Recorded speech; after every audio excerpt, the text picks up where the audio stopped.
Assalamualaikum warahmatullahi wabarakatuh. Kami dari kelompok 2 akan mempresentasikan tugas makalah kami yang berjudul Prinsip-prinsip dasar asuransi. Asuransi itu sendiri yaitu perjanjian antara dua pihak atau lebih, dengan mana pihak penanggung mengingatkan diri kepada tertanggung dengan menerima premi asuransi untuk memberikan pengganti kepada tertanggung karena kerugian, kerusakan, atau kehilangan keuntungan yang diharapkan, atau tanggung jawab hukum kepada pihak ketiga yang mungkin akan diderita tertanggung yang timbul dari suatu peristiwa yang tidak pasti, atau untuk memberikan suatu pembayaran yang didasarkan atas meninggal atau hidupnya seseorang yang dipertanggungkan. Dalam perjanjian asuransi itu sendiri, di mana tertanggung dan penanggung mengikat suatu perjanjian tentang hak dan kewajiban masing-masing. Perusahaan asuransi membebankan sejumlah premi yang harus dibayar tertanggung. Premi harus dibayar sebelumnya sudah ditaksirkan dulu atau diperhitungkan dengan nilai resiko yang akan dihadapi. Semakin besar resiko, semakin besar premi yang harus dibayar dan sebaliknya. Kurang lebihnya seperti itu. Selanjutnya akan dilanjutkan sahabat kami. Terima kasih. Prinsip-prinsip dasar asuransi syariah. Prinsip-prinsip dasar asuransi syariah sendiri dibagi menjadi 6. 1. Insurable interest atau kepentingan yang dipertanggungkan. 2. Judgment of Fight atau itikat baik. 3. Indemnity atau ganti rugi. 4. Proximate cause. 5. Subrogation. 6. Contribution. Di sini saya akan menjelaskan satu persatu. 1. Insurable interest atau kepentingan yang dipertanggungkan, yaitu merupakan hal berdasarkan hukum untuk mempertanggungkan suatu resiko berkaitan dengan keuangan yang diakui secara hukum antara tertanggung dan suatu yang dipertanggungkan dan dapat menimbulkan hak dan kewajiban keuangan secara hukum.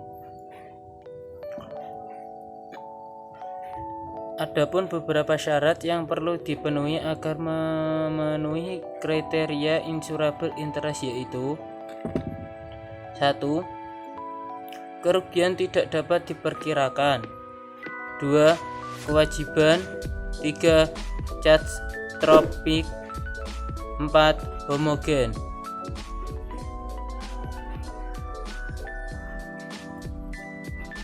Dua, judgment good faith atau itikat baik, yaitu dalam penetapan setiap suatu kontrak haruslah didasarkan kepada itikat baik antara tertanggung dan penanggung mengenai seluruh informasi baik material maupun imaterial.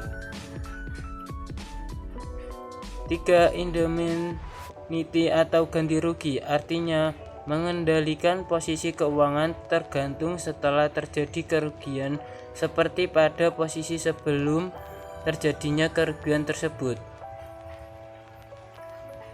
4. Proximate cause adalah suatu sebab aktif efisien yang mengakibatkan terjadinya suatu peristiwa secara berantai atau berurutan dan intervensi kekuatan lain di awal dan bekerja dengan aktif dari suatu sumber baru dan independen. 5.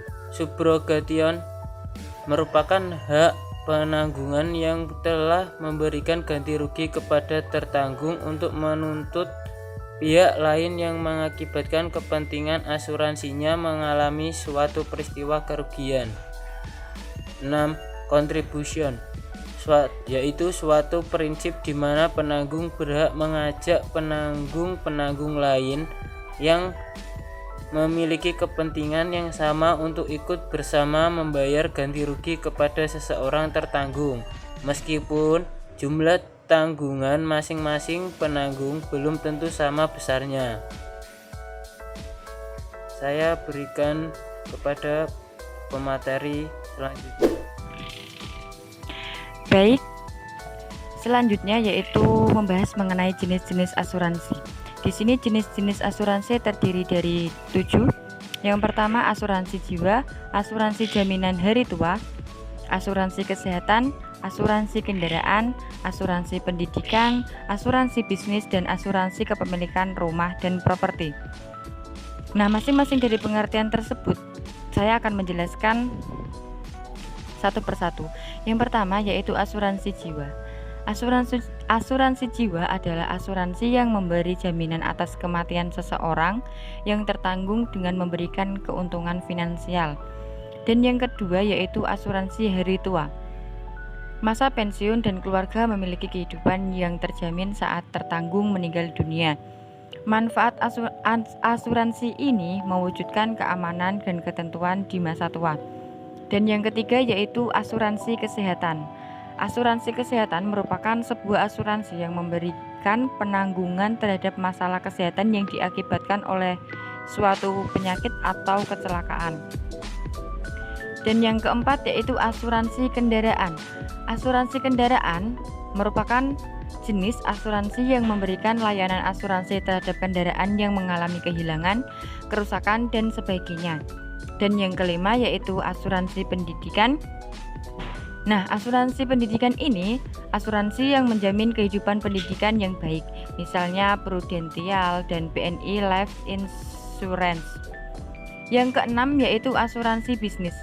Asuransi bisnis adalah asuransi yang menjamin terhadap perusahaan dalam kegiatan bisnis meliputi kerugian dalam jumlah yang cukup besar, kerusakan, dan kehilangan. Dan yang terakhir yaitu asuransi kepemilikan rumah dan properti. Asuransi kepemilikan rumah dan properti adalah asuransi yang memberikan pelayanan terhadap pemilik rumah dari suatu resiko seperti kerusakan tempat tinggal maupun kerusakan barang-barang pribadi. Nah, cukup sekian presentasi dari kami. Apabila ada salah kata, kami mohon maaf. Wassalamualaikum warahmatullahi wabarakatuh.